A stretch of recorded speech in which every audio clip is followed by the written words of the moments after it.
Okay, so I've been promising another video on the bike for a while, and it's finally a good day, and I'm finally in the mood to make it, so I think I will.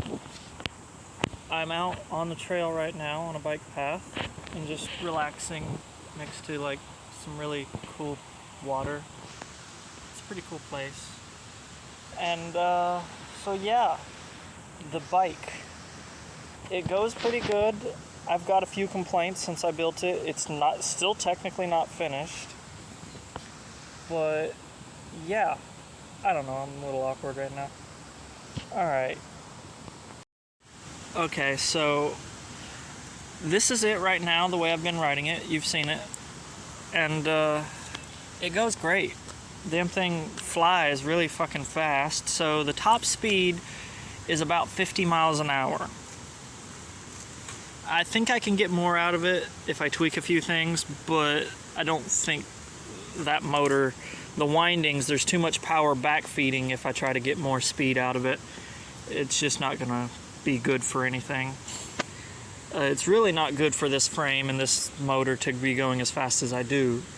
On average, I've gotten 50 out of it. On average, I get between 30 and 45. 50 was a rare occasion. 45 when it's fully topped off, and then all the way down to like, I think 62 volts, I still get 30 or more. I don't see anything under 30 ever. Like, unless it's actually dead and cutting off on me. The battery itself is cutting off, you know, because of the BMS. So, and when it's actually dead and cutting off, it's in basically limp mode, you know, like e-bikes have. And I just kind of cruise at like 5 miles an hour if I have to, if I'm, you know, still got to get somewhere. I've never actually had to walk this thing, and I ran it dead twice. Even when it's dead and I can't go full speed or, you know, give it full throttle, I just go in limp mode. I use cruise control as much as I can so that I'm not fluttering the throttle, changing the amperage constantly. And I just keep it between 5 and 10 miles an hour, and I've gone over 8 miles in limp mode like that. That's as far as I've needed to go. This thing's fine. I still don't have a range yet, an actual real range. I need to really badly.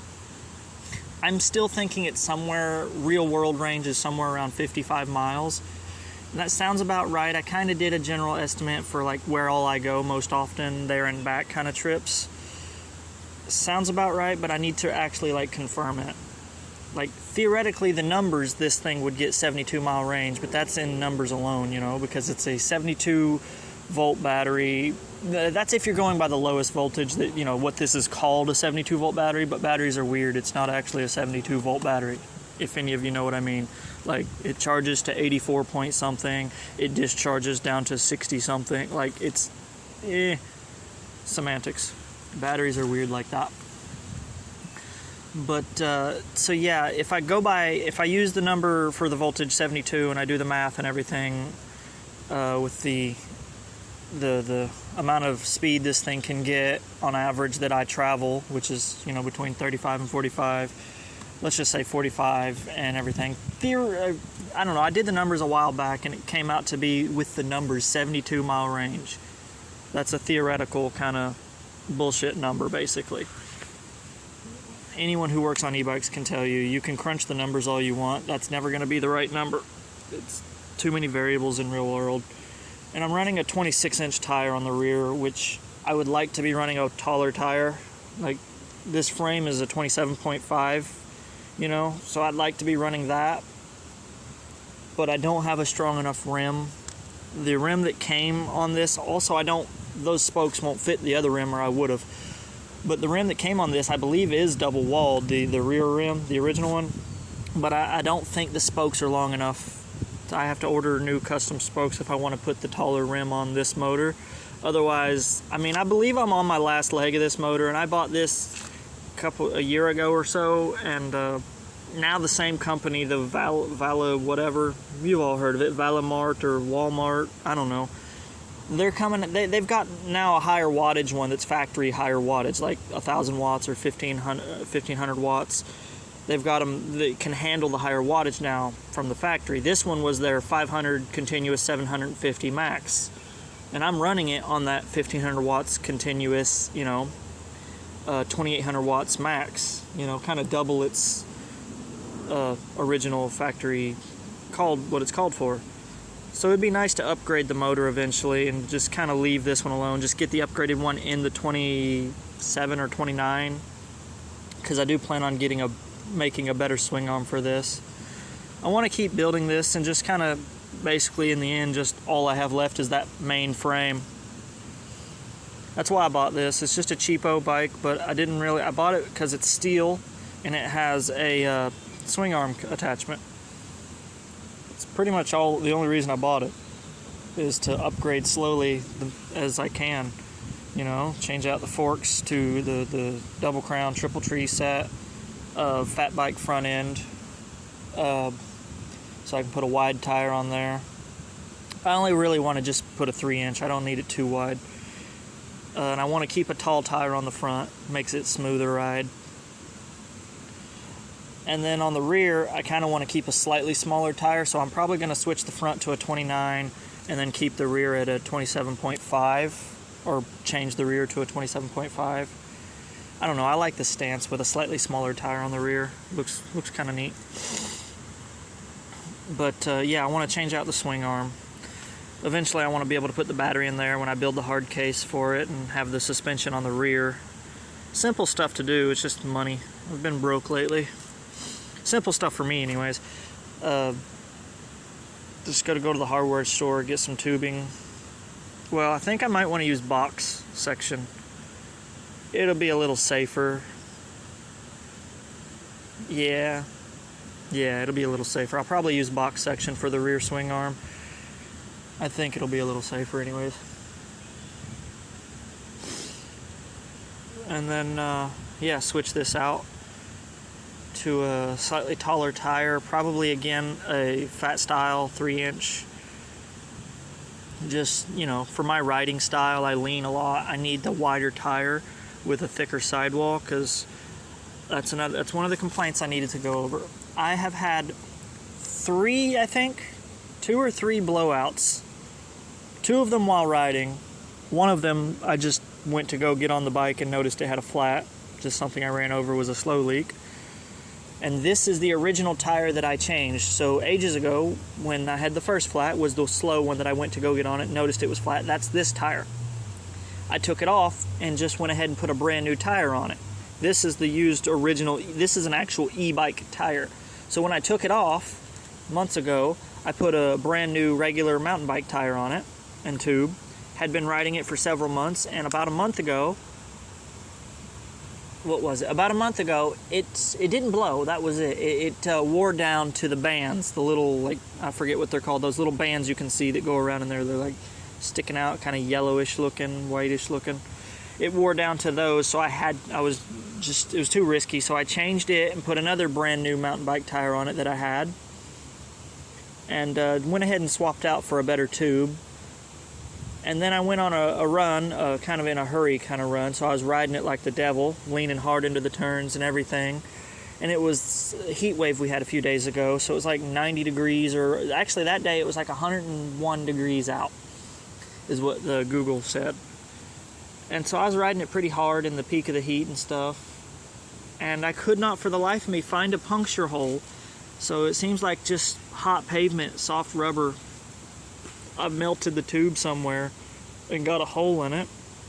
So I rode it back like that. I cut the tube out of it, put that in my backpack, and then put the tire back on the rim and kind of made it sit where it wouldn't come off the rim, and rode it as slow as I could just on the sidewalk.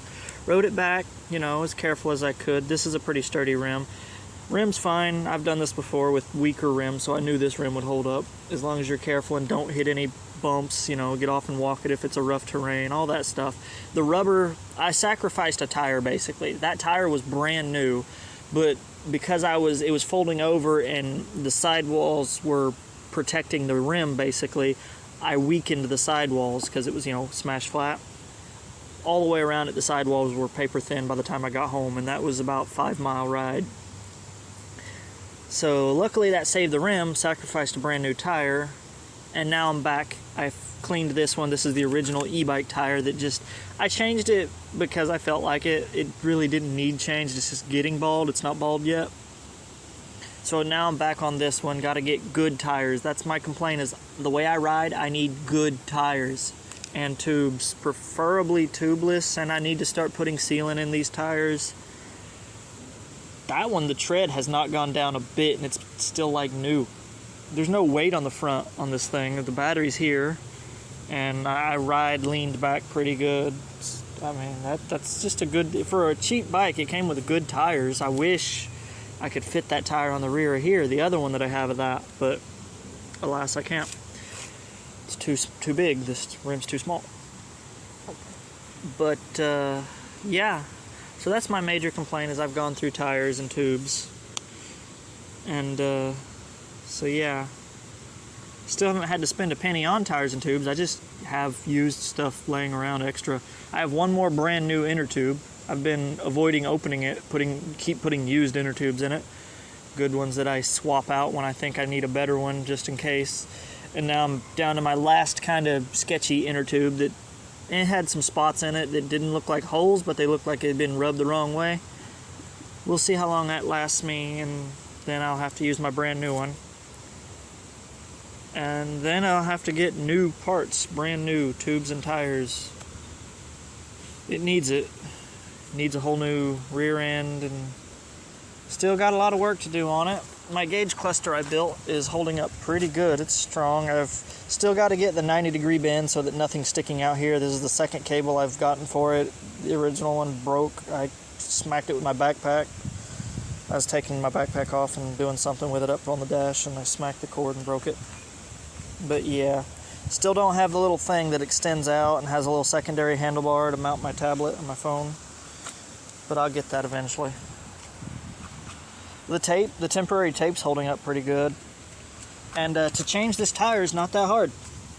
You just, so far, because I don't have removable zip ties at the moment, I'm just using Dollar Tree zip ties. I just cut 2 zip ties, and that's it. Just undo this Velcro. The first time I did it, I had to make a slit all the way down. I think it stopped there, actually.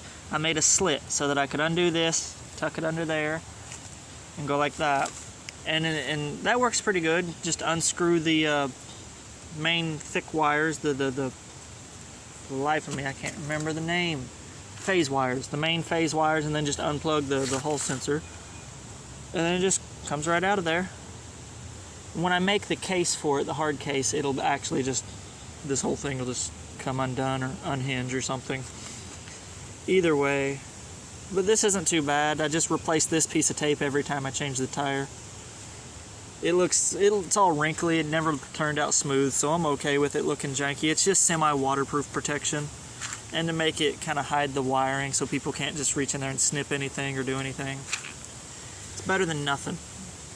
It might look weird, but it's better than nothing, you know? From a distance, I'd say it doesn't look too bad. I don't know. This thing's got a good, like a beefy stance to it. I still would rather have this small frame than one of those like a Suron or those Chinese style frames that mimic a Suron that people call an electric bicycle, but it's just an electric dirt bike with pedals. Which this thing basically is. It's a lower, it's only, it's running on a 1500 watt system that, peaks at 2800 watts. So it's basically a lower end. I use it like a dirt bike. I take this off-roading and play around at places, and I go fast with it. It's got enough torque to really go, So that's why I went ahead and I took off, mostly for ease of changing the rear tire, I took off the rear derailleur, just kind of taped up the cable for now, because I'll probably put this stuff back on it later, and I took the chain off, because I've been using it in the peg position anyways. So, yeah. I got to, next month I think, or maybe the month after, we'll see how money goes, I've got to switch out the brakes. These are, as any of you might know, with a high-powered e-bike, mechanical disc brakes are just not adequate. It's almost as bad as just having rim brakes. I recently adjusted them back out, or I re-zeroed in all the I call them emergency adjustments. Those are the ones you only want to use on the road if you have to. Otherwise, if you're at home, zero those in and just adjust with the cable down there, you know. I don't really use these unless I have to out like on the road. But yeah, so now the brakes are working pretty good right now, but they're wearing down pretty fast.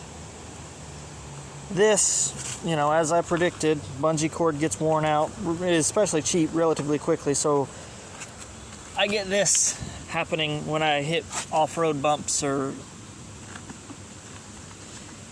I can't do it by hand actually. That little bit of lift, and you can hear it smacking. Luckily, I got this wrapped in foam, but you know, it needs to not be bouncing around, so I'm going to do something better about that, like probably today. Oh, focus, camera. There we go. So yeah, so this can't bounce up and off of there. I'm going to change that out with something a little better. And yeah, I wish I could do some riding footage, but I don't have a way right now to mount the camera, this tablet that I'm on, onto the handlebars, and I don't have a way to safely hold it. I mean, I don't know. Yeah. But that's pretty much all. So, yeah, like, subscribe, leave a comment. Let me know what you think. Let me know how you would have done it, or maybe, you know, what I should change. What do you think? I want to know. That's all. See you next time.